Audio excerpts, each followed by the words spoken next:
കേരളത്തിലെ ഭൂരിപക്ഷ സമുദായമായ ഈഴവൻ ഇന്നാട്ടുകാരനല്ലെന്നും അവൻ ശ്രീലങ്കയിൽ നിന്ന് കേരളത്തിലേക്ക് കുടിയേറി പാർത്തവനാണെന്നും ഒളിച്ചു കടത്തുകയാണ്. പാട്ട് എന്ന് പറയുന്നത് ജാതി ഭീകരവാദം പ്രചരിപ്പിക്കുന്ന, അവർക്ക് മുറിവേൽക്കുന്ന ഒരു ഭാഷയിലാണ് മോഹിനിയാട്ടത്തിനെ ആദ്യകാലങ്ങളിൽ വിളിച്ചിരുന്നത്. എന്തുകൊണ്ട് അതൊക്കെ മറന്നുപോയി ശ്രീ മധു എന്നുള്ളതാണ് എന്റെ അത്ഭുതം. എന്നെ തന്നെ ഒരു വിത്ത് പോലെ എന്റെ നെഞ്ചിനുള്ളിൽ അങ്ങ് വിത്തക്കട്ടെ. വേടനെതിരെ NIAക്ക് പരാതി നൽകി പാലക്കാട് നഗരസഭാ കൗൺസിലർ മിനി കൃഷ്ണകുമാർ. മഹാത്മാഗാന്ധി വൈശ്യനായതുകൊണ്ട് ഇണ്ടംതുരുത്തി മനയിലെ നമ്പൂരി ഗാന്ധിയെ പോലും വീട്ടിനകത്ത് കയറ്റിയില്ല. അതാണ് ഹിന്ദു എന്ന് മൊത്തത്തിൽ പറഞ്ഞാൽ ഉണ്ടാവുന്ന അപകടം. അപ്പോ വേടന്മാരുടെ തുണിയില്ലാച്ചാട്ടങ്ങൾക്ക് മുമ്പിലാണ് ആ സമാജം അപമാനിക്കപ്പെടുന്നത്. മലയാളം TV ലൈവിന്റെ മറ്റൊരു അധ്യായത്തിലേക്ക് കൂടി സ്വാഗതം. കേരളത്തിന്റെ പൊതുമണ്ഡലം ഇന്നേറെ ചർച്ച ചെയ്യപ്പെടുന്ന ഒരു കലാകാരനാണ് വേടൻ എന്ന കലാനാമത്തിൽ അറിയപ്പെടുന്ന ഒരു അനുജൻ. അവന്റെ കലയെ ആസ്വദിക്കുവാൻ മലയാളികൾ പ്രായഭേദമന്യേ തടിച്ചുകൂടുന്നത് നമ്മൾ കാണുന്നുണ്ട്. ഇതിനിടയിൽ കൗമാരത്തിന്റെ വിഹുലതകൾ കൊണ്ടോ അറിവില്ലായ്മ കൊണ്ടോ അതല്ലെങ്കിൽ സഹവാസത്തിലെ തെറ്റുകൊണ്ടോ ഒരു അബദ്ധത്തിൽ ആ കുട്ടി ചെന്നുപെട്ടു. ഒരുപക്ഷെ നീതിയുടെ നിയോഗം അവനെ കാരാഗ്രഹത്തിൽ അടയ്ക്കുന്നതിന് എതിരായിരുന്നത് കൊണ്ടാവാം നിയമത്തിന്റെ ഭാഷയിൽ കൊമേഴ്സ്യൽ ക്വാണ്ടിറ്റി ഇല്ലാതായതുകൊണ്ട് ജാമ്യം ലഭിച്ച് പുറത്തേക്ക് വരേണ്ടി വന്നത്. പക്ഷെ അതോടൊപ്പം സംസ്ഥാന വനം വകുപ്പ് ജീവിച്ചിരിക്കുന്ന മനുഷ്യനെ ദിനംപ്രതി വന്യമൃഗങ്ങൾ ഇല്ലാതെയാക്കുന്നുണ്ട്.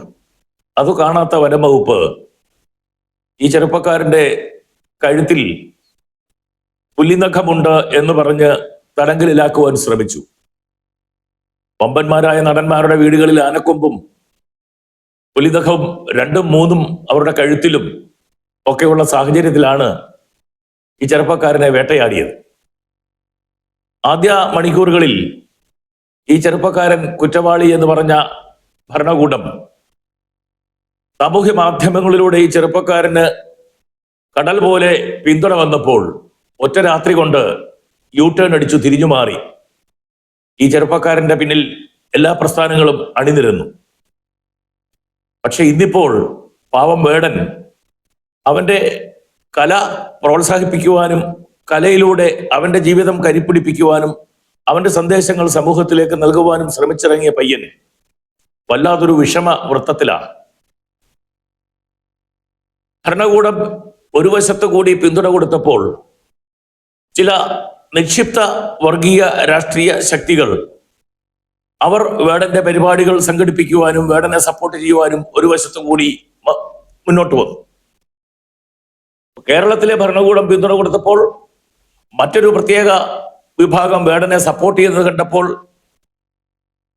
സവർണ ഫാസിസ്റ്റ് ശക്തികളുടെ വക്താക്കൾ അവരെല്ലാം മറയും നീക്കി വേടനെതിരെ വർഗീയത വിളമ്പിക്കൊണ്ട് പുറത്തേക്ക് എടുത്തു ചാടി. അതിന്റെ പ്രതിഫലനമാണ് കഴിഞ്ഞ 2-3 ദിവസങ്ങളിൽ നടന്ന പ്രസംഗങ്ങളും ചില ഇന്റർവ്യൂകളുമൊക്കെ സൂചിപ്പിക്കുന്നത്. കേസരി പത്രത്തിന്റെ പത്രാധിപർ തന്നെ വേടനെ വല്ലാതെ മുദ്രകുത്തി ഈ രാജ്യത്തിന്റെ ഭരണകൂടത്തിന്റെ സുസ്ഥിരതയ്ക്കെതിരെ അട്ടിമറി നടത്തുവാൻ ഗൂഢാലോചന നടത്തുന്ന രീതിയിലേക്ക് വരെ ആ പാവം ചെറുപ്പക്കാരനെ സ്റ്റാമ്പ് ചെയ്യുകയുണ്ടായി. മറ്റൊരു ഹൈന്ദവ സംഘടനാ നേതാവ് ഒരു സ്ത്രീ, ഒരു ടീച്ചറാണ്. വളരെ മ്ലേച്ഛമായ ഒരു പ്രതികരണമാണ് അവരുടെ സോഷ്യൽ മീഡിയ ഹാൻഡിൽ അവർ എഴുതിയത്. ഒരു ഈഴവ കുടുംബത്തിൽ പിറന്ന ഒരു പയ്യൻ എന്നാണ് ആ സോഷ്യൽ മീഡിയ ഹാൻഡിലിൽ എഴുതിയത്. അത് ചരിത്രത്തെ വക്രീകരിക്കുവാനുള്ള ബോധപൂർവമായ ഒരു ശ്രമമാണ്. വേടന്റെ അമ്മ ശ്രീലങ്കയിൽ നിന്നും തമിഴ്നാട്ടിലെത്തിയ ഒരു അഭയാർത്ഥിയാണ്. സിംഹള ഗോത്രത്തിൽപ്പെടുന്ന ഒരു അഭയാർത്ഥിയാണ്. ആ അഭയാർത്ഥി സ്ത്രീയുടെ മകനാണ് വേടൻ. അപ്പോ സിംഹള നാട്ടിൽ നിന്നും ഇന്ത്യയിലേക്ക് അഭയാർത്ഥികളായി വന്നത് ഈഴവരാണ് എന്ന് ഈ നേതാവ് പറയുന്നതിന്റെ പിന്നിൽ മറ്റൊരു വഞ്ചനയുണ്ട്. കൈപ്പുള്ള ഗുളികയുടെ പുറത്ത് പഞ്ചസാര പുരട്ടി വായിലേക്ക് വിഴുങ്ങാനിടുന്ന ഒരു ശ്രമമാണ് ഈ പ്രിയപ്പെട്ട ടീച്ചർ തന്റെ സാമൂഹ്യ മാധ്യമ ഹാൻഡിലൂടെ നടത്തിയത്.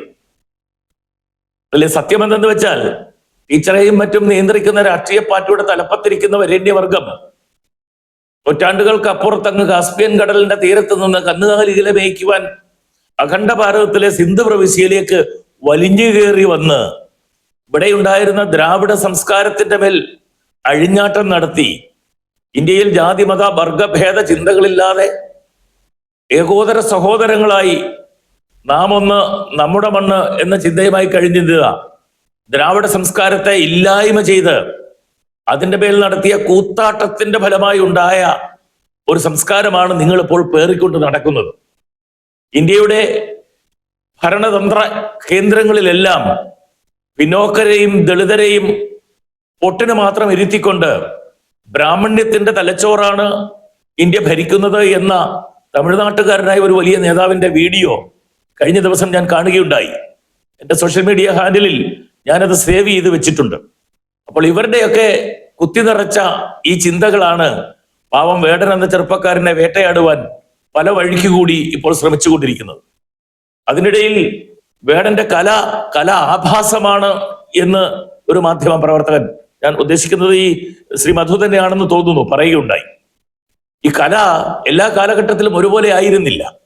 പണ്ട് കാലത്ത് മോഹിനിയാട്ടത്തെ നമുക്കിപ്പോൾ സഭ്യമായ ഭാഷയിൽ പറയാൻ പറ്റാത്ത ഒരു ഭാഷയിലാണ് ആ ഡാൻസിനെ വിളിച്ചിരുന്നത്. ഇപ്പോൾ മോഹിനിയാട്ടം എലൈറ്റ് ക്ലാസിന്റെ സവർണ ഡാൻസായി മാറിയിരിക്കുന്നു.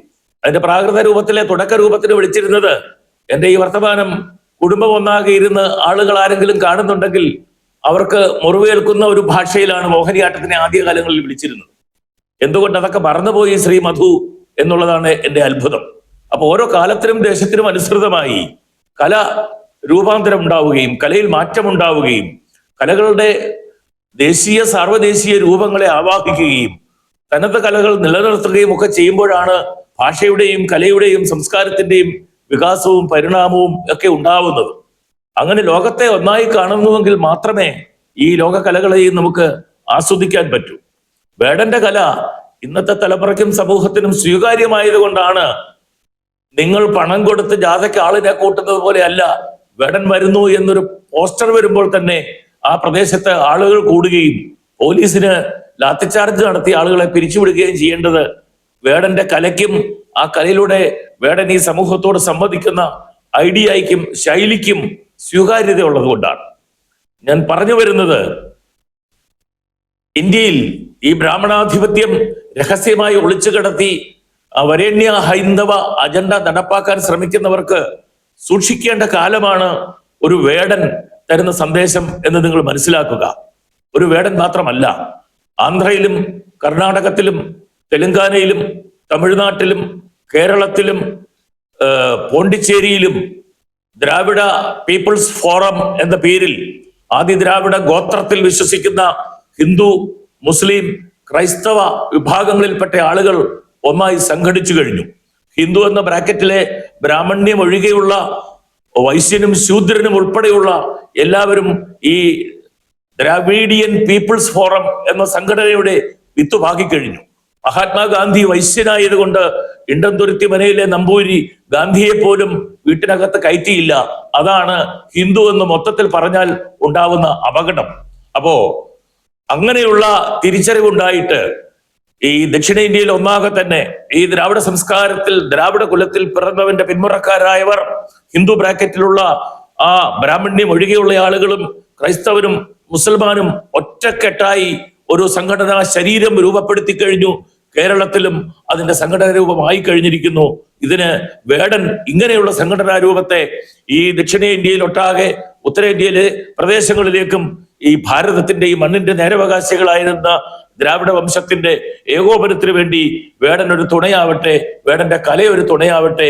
വേടനെതിരെ ശബ്ദിക്കുന്ന ശക്തികളെ തിരിച്ചറിയുവാൻ നമ്മൾ ഒന്നുകൂടി മനസ്സിരുത്തി ചിന്തിക്കുക എന്ന് പറഞ്ഞുകൊണ്ട് ആ ചെറുപ്പക്കാരനും അദ്ദേഹത്തിന്റെ കലയ്ക്കും എല്ലാ ഭാവുകങ്ങളും.